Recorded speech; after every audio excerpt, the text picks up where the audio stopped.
নমস্কার, আমি দেয়া ভট্টাচার্য, কনসালট্যান্ট সাইকোলজিস্ট। মনোজাগতিকে আপনাদের স্বাগত। আমাদের পরের ফেজটি হচ্ছে ফলিকুলার ফেজ। এটি ওভারল্যাপ করছে আগেরটির সাথেই, ডে 1 থেকে ডে 14। তো এখানে আমরা কি কি দেখতে পাচ্ছি? এখানে আমাদের যে পিটুইটারি গ্ল্যান্ড আছে হাইপোথ্যালামাসে, সেই পিটুইটারি থেকে আমাদের ফলিকল স্টিমুলেটিং হরমোন রিলিজ হয়। এই ফলিকল স্টিমুলেটিং হরমোনের জন্য আমাদের ওভারিতে কি হচ্ছে, এই এফএসএইচ এর জন্য মাল্টিপল ফলিকলস গ্রো করছে, মানে অনেকগুলো ডিম্বাণু তৈরি হচ্ছে। কিন্তু এর মধ্যে একটি ডমিনেন্ট, মানে যেটি সব থেকে ডমিনেন্ট হয় ডিম্বাণু, সেটি এগে পরিণত হচ্ছে। এইটা আমরা কেন বলছি ডমিনেন্ট? তার কারণ হচ্ছে আমাদের জেনারেলি বেশিরভাগ মহিলাদের সিঙ্গেল প্রেগনেন্সি হয়, মানে সিঙ্গেল বলতে সিঙ্গেল চাইল্ড প্রেগনেন্সির কথা বলছি। আমাদের যে ডিম্বাশয় আছে ওভারি, সেই ডিম্বাশয়ের দু সাইডে ফ্যালোপিয়ান টিউব আছে। যাদের টুইনস হয় তাদের এই দুটি যে ডিম্বাশয় আছে দুটি ফার্টিলাইজড হয়। কারো ক্ষেত্রে আইডেন্টিক্যাল টুইনস হয়, কারো ক্ষেত্রে নন আইডেন্টিক্যাল টুইনস হয়। তো নন আইডেন্টিক্যাল টুইনস আলাদা এবং আইডেন্টিক্যাল টুইনস আলাদা, মানে একটি হচ্ছে দুটি ডিম্বাণু একই সাইডে একই দিকে হচ্ছে এবং সেটি আইডেন্টিক্যাল টুইনস, আর দু সাইডে দুটি হলে তখন নন আইডেন্টিক্যাল টুইনস হচ্ছে। তো এই জিনিসটার মধ্যে যেটি ডমিনেন্ট ফলিকল আছে সেইটি একমাত্র ম্যাচিওর হয় এবং সেটি এগ হিসেবে রূপান্তরিত হয়। তো তাতে কি হচ্ছে, হরমোনাল চেঞ্জ হচ্ছে। ইস্ট্রোজেন সাডেনলি ইনক্রিজ হচ্ছে, মানে ডিউরিং পিরিয়ডসটা চলার সময় লো থাকছে, আমরা আগেই বলেছি, তারপর আস্তে আস্তে তার ইনক্রিজ হচ্ছে ইস্ট্রোজেন ইনক্রিজ হওয়ার সাথে সাথে যে লাইনিংটা এন্ডোমেট্রিয়াম থেকে বেরিয়ে গেছিল বা খসে পড়েছিল, সেখানে আবার আস্তে আস্তে লাইনিং তৈরি হচ্ছে। কেন লাইনিং তৈরি হচ্ছে? কারণ যদি এই এগটি ফার্টিলাইজড হয় তাহলে এই এন্ডোমেট্রিয়ামে এসেই কিন্তু ইমপ্ল্যান্ট হয়। আমাদের যে ভ্রূণ বা আমাদের যে জাইগোট তৈরি হয় সেটি কিন্তু এন্ডোমেট্রিয়ামে রোপিত হয় বা এন্ডোমেট্রিয়ামের কাছে এসে গেঁথে যায়। তো সেইটি যদি ইনার লাইনিং যদি ঠিক না হয় তাহলে সেটি বিল্ড হতে অসুবিধা হয় বা সেখানে স্থাপন করতে অসুবিধা হয়। তো এই টাইমে কি হয়, ইস্ট্রোজেনের জন্য ব্রেন ফাংশনিং ইমপ্রুভ হয়।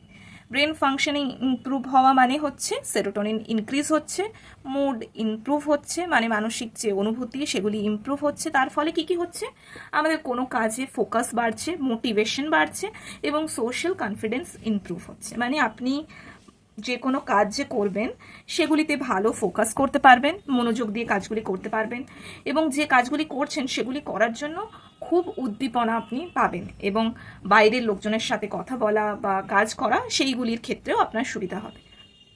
এই টাইমে লার্নিং, প্ল্যানিং এবং ক্রিয়েটিভ ওয়ার্ক সব থেকে ভালো হয়। মানে আপনার পড়াশুনো, আপনার চিন্তা ভাবনা, আপনার যদি কোনো ক্রিয়েটিভ কিছু থাকে, আপনি যদি গান ভালোবাসেন, নাচ ভালোবাসেন, যদি আঁকতে ভালোবাসেন, রান্না করতে ভালোবাসেন, যেটি ক্রিয়েটিভ, মানে নতুন কিছু করার ইচ্ছে থাকে, তো এই টাইমটাতে 1 থেকে 13 ডেজের মধ্যে এই টাইমটাতে আপনার যে হরমোন থাকে সেইগুলির জন্য আপনি বেশি ভালো মনোযোগী হয়ে পড়েন।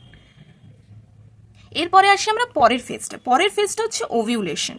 এই যে আপনার মুড ভালো থাকছে এবং আপনার যে বডি স্ট্রাকচার যে আবার নতুন করে তৈরি হচ্ছে, রিবিল্ড হচ্ছে, এন্ডোমেট্রিয়ামে যে লাইনিং আবার নতুন করে তৈরি হচ্ছে, এই যে মেনস্ট্রুয়েশন সাইকেল, দেখুন এই যে একটা ছবি দিয়েছি এখানে, ওভারিয়ান সাইকেল দেখা যাচ্ছে, হরমোনাল সাইকেল দেখা যাচ্ছে এবং এন্ডোমেট্রিয়ামের লেয়ার দেখা যাচ্ছে। তো এন্ডোমেট্রিয়ামের লেয়ার যখন আপনি দেখছেন তখন দেখুন এই যে এই ফেজটা 1 থেকে 4, এই ফেজটাতে আপনার ব্লিডিং হচ্ছে। অনেকের 5 দিন হয়, অনেকের 7 দিন হয়, সেই অনুযায়ী এখানে মোটামুটি মেনস্ট্রুয়েশন সাইকেলের মেনস্ট্রুয়েশন ফেজটা দেওয়া আছে। এখানে ওভারিয়ান সাইকেল যখন ডিম্বাশয় থেকে ডিম্বাণুটি আসছে তখন এই যে তৈরি হওয়া শুরু হচ্ছে। আগের মাসের যেটি তৈরি হয়েছিল সেটি আস্তে আস্তে শেড করে বা সেটি আস্তে আস্তে খসে পড়ছে এবং পুনরায় আরেকটি ডিম্বাশয় থেকে ডিম্বাণু সেটি আস্তে আস্তে ফার্টিলাইজ হওয়ার মতো জায়গায় এসে তৈরি হচ্ছে। দেখুন, তারপরে আপনার যে প্রোফিলিয়েটিভ যে ফেজটা আছে বা আমরা যেটাকে বলি যে আগের ফেজটাই যে ফলিকুলার ফেজ, তো সেই ফেজটাতে আমরা দেখছি যে 1 থেকে 13 ডেজ যে এই ফেজটাতে ইস্ট্রোজেনের রাইজ হচ্ছে। আগের দুটোতে আমরা দেখেছি মোটামুটি ইস্ট্রোজেন আর প্রোজেস্টেরন একই লাইনে আছে বা কম ছিল, আস্তে আস্তে ইস্ট্রোজেনটি বাড়ছে, ইস্ট্রোজেনের হরমোনের প্রভাব পড়ছে এবং তার সাথে ডিম্বাণুটি পরিণত হচ্ছে এবং ডমিনেন্ট যেটি সব থেকে শক্তিশালী সেইটি একমাত্র ওভিউলেশনের জন্য তৈরি হবে বা ওভিউলেশন যাতে হয় তার জন্য তৈরি হবে। এবার তারপরে চলে আসছি আমরা ওভিউলেশন। ওভিউলেশন হচ্ছে 14 ডেজ, ডে 14। কিন্তু অনেক ক্ষেত্রেই দেখা যায় এটি ভ্যারি করে, মানে 10 থেকে 14 দিন অবধি হতে পারে। কারণ এই যে আমরা ওভিউলেশন ফেজটা বলছি এটা কিন্তু আমরা একটা অ্যাপ্রক্সিমেটলি বলছি, যেরকম 21 থেকে 35 দিনের মধ্যে যে কারো যে ন্যাচারাল যে পিরিয়ড সেটা হয়, তো আমরা ধরছি 28 দিন যেটা অ্যাভারেজ। কিন্তু যাদের ধরুন 21 দিনে হয় তাদের এই 14 ডেজটা অনেক সময় এগিয়ে যেতে পারে, আবার যাদের 35 ডেজ তাদের আবার পিছিয়ে যেতে পারে, ডে 14 ডেজটা পিছিয়েও যেতে পারে। তো সেই অনুযায়ী মোটামুটি আমরা ধরে থাকি যে 10 থেকে 14 দিনের মধ্যে এই ওভিউলেশন ফেজটি চলে। তো এইখানে কি হচ্ছে, এইখানে হচ্ছে লিউটিনাইজিং হরমোন হঠাৎ করে বেড়ে যাচ্ছে এবং এর জন্য কি হয় যে ওভারিতে মানে আমাদের ডিম্বাশয়তে যে ডিম্বাণুটিকে তৈরি করা হয়েছিল, যদি ওভিউলেশন আসে মানে ওভিউলেশন ফেজে যদি আপনি ফার্টাইল হন, তার জন্য ম্যাচিওর যে এগটি তৈরি হয়, যে ডিম্বাণুটি তৈরি হয় সেটিকে রিলিজ করে দেওয়া হয় এবং সেই এগটি ফ্যালোপিয়ান টিউব অব্দি ট্রাভেল করে। ফ্যালোপিয়ান টিউব অব্দি যখন ট্রাভেল করছে তাহলে এই টাইমে ফার্টিলাইজেশনের যে পসিবিলিটি সেটা সব থেকে হাইস্ট থাকছে, মানে কোনো মহিলা এই টাইমে প্রেগনেন্সির জন্য উপযুক্ত সেটি নির্ধারণ করছে বা এই সময়টি সেটিকে আরও বেশি শিওর করে দেয় এই টাইমটিতে, মানে 10 থেকে 14 দিনের মধ্যে। এর মধ্যে কি হয়, হরমোনাল মধ্যে ইস্ট্রোজেন হরমোন একদম পিক লেভেলে থাকে আর লিউটিনাইজিং হরমোনও একদম পিক লেভেলে থাকে। তো তার ফলে কি হচ্ছে, তার ফলে হচ্ছে সাইকোলজিক্যাল এফেক্টে কি হচ্ছে, পিক ইস্ট্রোজেনের জন্য আপনি ভীষণ কনফিডেন্স থাকে, এনার্জেটিক থাকেন, আপনি সোশ্যাল বন্ডিং অসাধারণ থাকে, মানে আপনি লোকজনের সাথে খুব ভালো কথা বলতে পারেন, আপনি ভীষণ এনার্জেটিক ফিল করেন এই টাইমটাতে, বাইরের লোকজনের সাথে কথা বলা, ফোকাস, মোটিভেশন সব কিছু আপনার এই টাইমটাতে পিক থাকে, কোনো মহিলাদের ক্ষেত্রে এই টাইমটাতে পিকে থাকে। তো এর জন্য কি হয়, আপনি প্রচুর অ্যাট্রাকটিভ হয়, মেয়েরা এই টাইমে অ্যাট্রাকটিভ হয় এবং ইন্টারাকশন টেন্ডেন্সি বাড়ে, যাদের রিলেশনশিপ থাকে বা যারা ম্যারিড, তো এই টাইমটাতে মেয়েদের অ্যাট্রাকটিভনেস বা ইন্টারাকশন টেন্ডেন্সিটি অনেক বেড়ে যায়, টেন্ডেন্সি অনেকটাই বেড়ে যায়।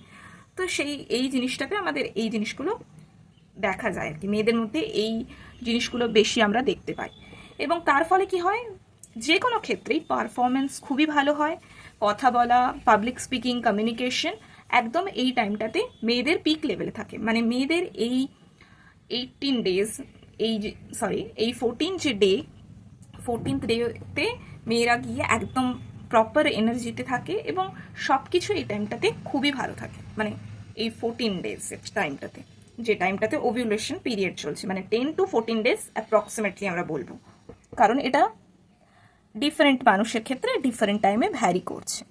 এবার লাস্ট স্টেজ যেটা বা লাস্ট ফেজ যেটা মেনস্ট্রুয়েশন সাইকেলে, সেটা হচ্ছে লুটিয়াল ফেজ। এখানে এগ রিলিজ হয়ে যাচ্ছে এবং এগটা রিলিজ হয়ে যাওয়ার জন্য প্রোজেস্টেরন হরমোন রাইজ করছে, ইস্ট্রোজেন ড্রপ করছে, প্রোজেস্টেরন হাই হচ্ছে। এর ফলে কি হচ্ছে, ইউটেরাইন আমরা বললাম যে ইউটেরাসে যে লাইনিং রিবিল্ড হয় আফটার পিরিয়ডস ফলিকুলার ফেজ থেকে, সেটি প্রেগনেন্সির জন্যই বললাম। যদি ফার্টাইল হয় তাহলে ব্রেক হয়ে যায়, মানে এই টাইমে যদি আপনি ফার্টাইল হয়ে যান তাহলে কর্পাস লিউটিয়াম ব্রেক হয়ে যায়, হরমোন সাডেন ড্রপ হয়ে যায় এবং যদি ফার্টিলাইজেশনটা না হয়ে থাকে তাহলে আবার পিরিয়ডস হওয়ার চান্সেস থাকে। তো এই টাইমে হরমোনাল কী কী চেঞ্জেস হয়, প্রোজেস্টেরন ডমিনেন্ট হয়ে যায়, মানে প্রোজেস্টেরনের রাইজ হলে প্রোজেস্টেরন এগিয়ে যায়, ইস্ট্রোজেনের লো হয়ে যায়।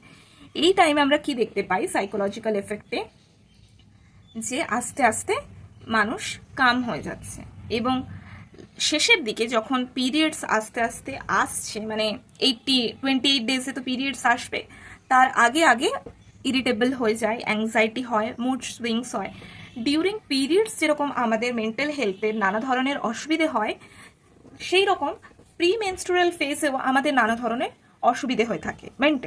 মানে মানসিক নানা ধরনের ডিসকমফর্ট তৈরি হয়, নানা ধরনের অসুবিধে হয়, আমাদের কনফিডেন্স, মোটিভেশন সব কিছু ল্যাক করে। ইনফ্যাক্ট আমাদের স্ট্রেস বা অ্যাংজাইটি রিলেটেড যে অসুবিধাগুলি হয়ে থাকে সেগুলি আস্তে আস্তে আসতে থাকে।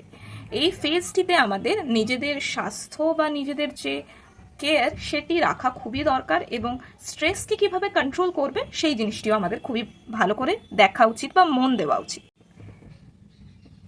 আমরা যে এই যে পড়লাম, তো আমরা এটা থেকে কি জানতে পারলাম যে পিরিয়ডস কিন্তু কোনো দুর্বলতা নয়, এটি বৈজ্ঞানিক, মানসিক এবং মানবিক বাস্তবতা। প্রত্যেকটি মেয়ে প্রত্যেক মাসে এটি ফেস করে থাকে, এবং বুঝতেই পারছেন যে এই টাইমে মেয়েদের শারীরিক, মানসিক এবং যে পরিবেশের নানা ধরনের অসুবিধে এবং সমাজে যে নানা ধরনের অসুবিধে সেগুলি ফেস করতে হয়। যদি আমরা এই জিনিসগুলি না ভাবি, তাহলে পরবর্তীকালে একটি মেয়ের যখন পিরিয়ডস হবে, সে বাইরের কোনো লোককে বলতে পারবে না, বা তার কোনো অসুবিধে হলে সে কাউকে জানাতে পারবে না।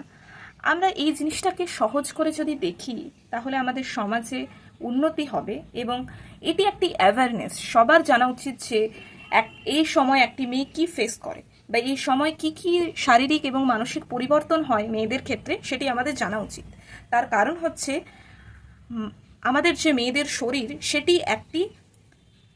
সেটি মেনলি হরমোন এবং নিউরোট্রান্সমিটারের ওপরেই নির্ভর করে তৈরি হয়।